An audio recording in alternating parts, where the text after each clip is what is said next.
আর আমি আমার মারিফতের জ্ঞান দ্বারা কাজগুলো করেছি।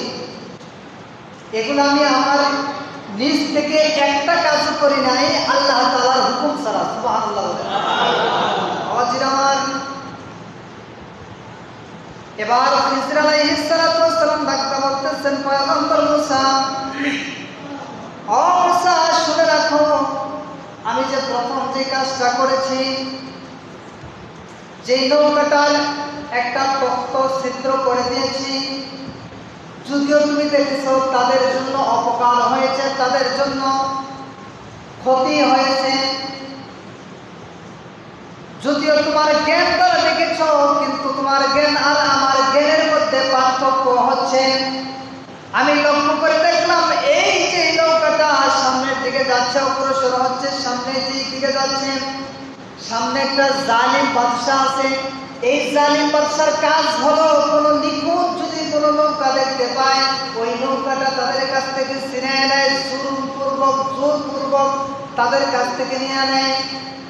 আমি লক্ষ্য করে দেখলাম এই যে নৌকার মালিক, তারা ভাই হচ্ছে 10টা। জোরে বলেন কয়টা? জোরে বলেন। এটা কি তার কাছে বলে গেছে? বইলা যায় নাই। তিনি বলেন, আমি আল্লাহ তাআলার নির্দেশে জানতে পারছি এই যে নৌকার মালিক, এদের ভাই হচ্ছে 10টা। ঘটনাক্রমে 5টা ভাই হচ্ছে বিকলাঙ্গ। 5টা ভাই হচ্ছে বিকলাঙ্গ, তার মানে এই 5টা ভাই তারা এমন একটি পরিস্থিতি, তারা হাঁটতে পারে না, চলতে পারে না, বিকলাঙ্গ। এই 5টা ভাইয়ের রিজিক এই নৌকার মধ্যে নিহিত আছে। সুবহানাল্লাহ বলে। এই যে বাকি 5টা ভাই, এই বাকি 5টা ভাই এই নৌকা চালায়, মানুষদেরকে পারাপার করে। এই মানুষদের পারাপার করিয়া যে টাকা পায়, এই টাকা দিয়া এই 5 ভাই আর ওই বিকলাঙ্গ 5 ভাই, 10 জন মা বাবা, এই 12 জনের একটা সংসার এই নৌকার উপরে চলে যায়। সুবহানাল্লাহ।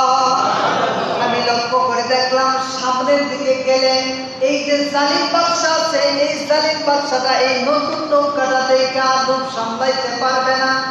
লোভ সামলাইতে না পাইরা এই নৌকাটা তাদের কাছ থেকে জোরপূর্বক ছিনায়া নিবে। যদি জোরপূর্বক ছিনায়া নেয়, তাদের 5 জনের আহারের মধ্যে লাথি মারব।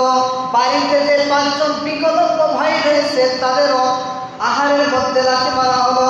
বৃদ্ধ মা বাবা আছে, তাদেরকেও রিজিকের মধ্যে লাথি মারা হলো।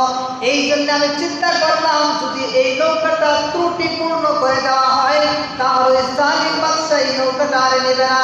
পরবর্তীতে একটু মেরামত করে হলেও এই নৌকা রুজি রোজগার দিয়া তাদের পরিপূর্ণ ফ্যামিলিটা চলে যাবে। কোন সুবহানাল্লাহ।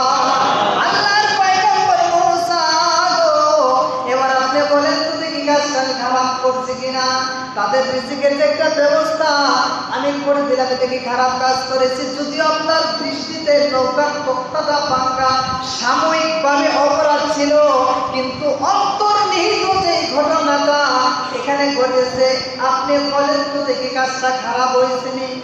পয়গম্বর মুসা ডাকতে বলে, না না না, আপনি যেই কথা বলতেছেন এই কথা যদি বাস্তব হয়, তাহলে আপনার কাজ ঠিক আছে, আপনার কাজ মন্দ হয় নাই, ভালো কাজ হয়েছে।